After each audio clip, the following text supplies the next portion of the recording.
हर साल हम अपने आप से वादा करते हैं कि इस साल मैं सीरियसली पढ़ाई करूंगा। इस साल मुझे फिट बनना है। इस साल मुझे बहुत ज्यादा पैसे कमाने हैं। एंड इस आने वाले साल में हमें डिसिप्लिन रहना है। ऐसे ही बहुत सारे वादे आप भी करते होंगे एंड ऐसे ही बहुत सारे वादे मैं भी अपने आप से करती हूँ। बट होता क्या है, फेब तक आते आते सब कुछ गायब हो जाता है।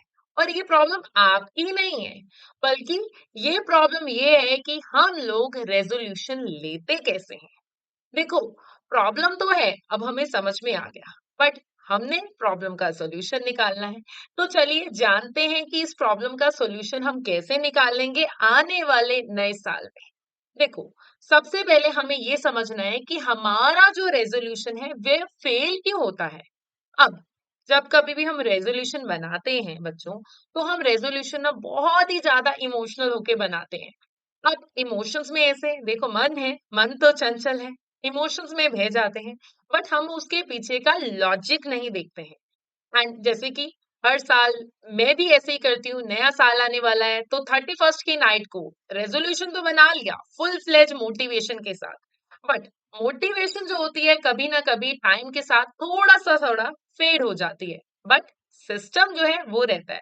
तो आपको मोटिवेशन के साथ साथ क्या ध्यान में रखना है कि आप जब भी जो भी रेजोल्यूशन बना रहे हो उसके रिगार्डिंग हमारे पास कोई ना कोई सिस्टम होना चाहिए। बिकॉज मोटिवेशन तो टेम्परेरी है बट हैबिट्स आर परमानेंट। अब अगली दिक्कत, और ये दिक्कत मेरे में तो बहुत ही ज्यादा है। हम क्या करते हैं, रेजोल्यूशन बनाते हैं इस तरह से कि हमारा जो गोल होता है वो बहुत ही ज्यादा बड़ा है या बहुत ही ज्यादा वॉग है। तो अब जैसे कि एसीसीए स्टूडेंट्स बना लेंगे 6 महीने में, 9 महीने में एसीसीए बन जाएंगे, 2 पेपर 3 पेपर इकट्ठे दे लेंगे। सपोज करो किसी को वेट कम करना है, मैं 15 किलो 20 किलो एक साल में कम कर दूंगा। ये नहीं कह रही कि ये पॉसिबल नहीं है, बट वो बहुत ज्यादा ही बड़ा हो जाता है। बट उसको हमें क्या देना है कि यस, कि उसके पीछे क्या हमारे पास क्लैरिटी है, क्या मेरे पास डायरेक्शन है, क्या मैं उसके अगेंस्ट एक्शन ले पा रही हूँ। बिकॉज अगर मैं इतना ही बहुत बड़ा जो है अपने लिए गोल सेटल करूंगी तो उसके लिए मुझे क्लैरिटी होनी चाहिए, वे होना चाहिए जिसकी कमी के कारण हमारे रेजोल्यूशन जो होते हैं फेल हो जाते हैं। अब हम सब कुछ एक ही झटके में सब कुछ ठीक करना चाहते हैं, एट वंस सब कुछ ठीक हो जाए।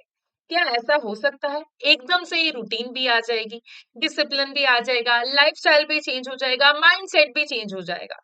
देखो, बर्डन नहीं देना है दिमाग पे। हम क्या करते हैं, एकदम से ही बहुत ज्यादा बर्डन देने की कोशिश करते हैं और उससे क्या होता है, हम बर्न आउट हो जाते हैं। जैसे अगर मैं अपनी पर्सनल एग्जांपल दूं, तो मैं अपनी हेल्थ के ऊपर ध्यान नहीं दे पाती हूँ। तो मैं ये सोचती हूँ कि बस अब अगले महीने से 1 तारीख आने वाली है और मैं फटाफट से बस अब इतना 2 घंटे दिन का रोज जो है जिमिंग जाऊंगी, एक्सरसाइज करूंगी, वॉक करूंगी। 2 दिन जाएंगे और इतना ज्यादा बर्नआउट कर लेंगे और एकदम से कर लेंगे कि आगे आने वाले 2 महीने तक उठ नहीं पाएंगे, और ये सच है। तो आप ऐसा नहीं करना है।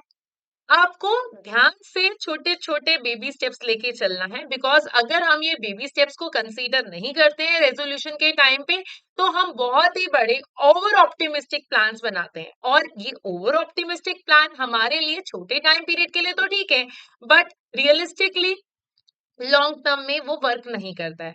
तो थोड़ा थोड़ा बेबी स्टेप्स, और उसके लिए हमें क्या चाहिए, प्लानिंग चाहिए, 1 हफ्ते की, 1 महीने की, 1 साल की, 1 क्वार्टर की। और अगर आप उसमें फेल हो रहे हो तो देखो कि कहाँ पर गलती हो रही है, कितने दिनों के बाद ऐसा हो रहा है। फिर अगर आपको ऐसा लगता है कि वो जो हम सोच रहे हैं वो आपकी एक्सपेक्टेशन से ज्यादा है या आपके शेड्यूल से ज्यादा है, तो उसमें थोड़ा सा चेंज लेके आएंगे। और यही सब तो हम अपनी पढ़ाई में भी सीखते हैं। और उसके लिए क्या चाहिए, प्रॉपर प्लानिंग चाहिए।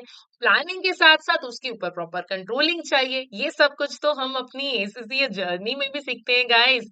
अब अगली प्रॉब्लम, देखो, आपने प्लान तो किया पर आपने ये प्लान नहीं किया कि दिन में कभी कभी कुछ ऐसा भी आएगा कि आप बीमार भी पड़ोगे, कभी आपके ऊपर फैमिली प्रेशर आएगा, कोई ऐसे दिन भी होंगे जब आपके फेलियर के दिन होंगे, कभी आपका जो है कॉन्फिडेंस कम होगा क्योंकि कभी सूरज चलता है तो ढलता भी है।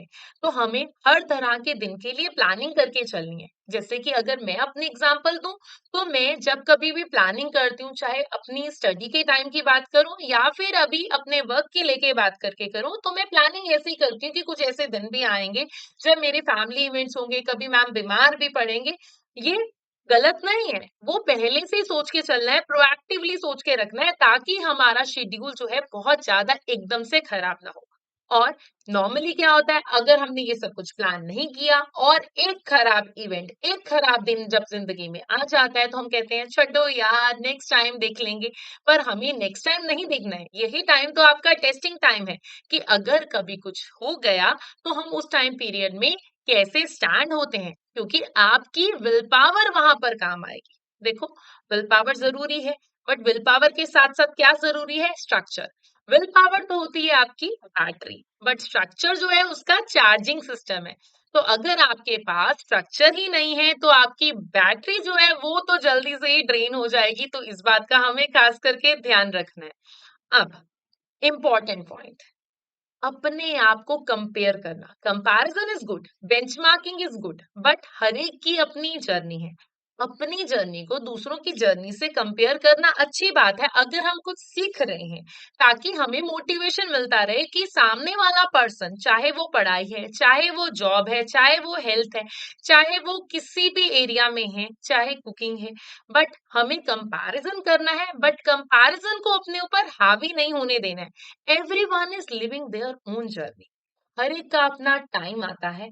आपको ये देखना है कि आप अपने वर्क शेड्यूल, अपने लाइफ शेड्यूल के अकॉर्डिंगली कैसे प्लान आउट कर सकते हो। बहुत सारे लोग क्या करते हैं, इंस्टाग्राम स्टोरीज, लिंक्डइन अचीवमेंट, इनको देख के कंपेयर करने लगते हैं। देखो, सीखना अच्छी बात है, बट कंपैरिजन तभी करो जब आपके वो सेम शूज में हो। हर कोई अपने अलग शूज में चलता है। तो देखो, आपको ये जानना है, ठीक है, वो क्लियर कर सकते हैं तो आप क्यों नहीं। बट कंपैरिजन जो अच्छा कंपैरिजन हो, अपनी पास्ट परफॉर्मेंस से देखो कि आप कितना कितना आगे बढ़ रहे हो। बिकॉज कंपैरिजन जो होते हैं आपकी कंसिस्टेंसी को किल कर सकते हैं। रीजन बीइंग, बिकॉज अगर आप उस कंपैरिजन में खड़े नहीं उतर पाए तो आपको डीमोटिवेशन आएगा और वो डीमोटिवेशन आपको पीछे लेके जाएगा। तो ध्यान रहिए, अपने लिए रेजोल्यूशन ऐसा बनाओ जो कि आपके लिए मोटिवेटिंग भी हो, आपके लिए अचीवेबल भी हो, आपके लिए साथ साथ टाइम बाउंड भी हो, और उसमें आप रेगुलरली चेक्स लेते रहो कि आप उस रेजोल्यूशन को पूरा करने के लिए क्या कर रहे हो। तो आइए, नए साल का स्वागत नए नए रेजोल्यूशंस के साथ करते हैं। आप लोग मुझे बताओ कि आप इस साल कौन से रेजोल्यूशन ले रहे हैं एंड उनकी अचीवमेंट के लिए क्या कर रहे हैं। भगवान करे सबके जितने भी रेजोल्यूशन हैं बहुत अच्छे से पूरे हों एंड आप सबको अपनी लाइफ में बहुत ही ज्यादा सक्सेस मिले। Thank you guys.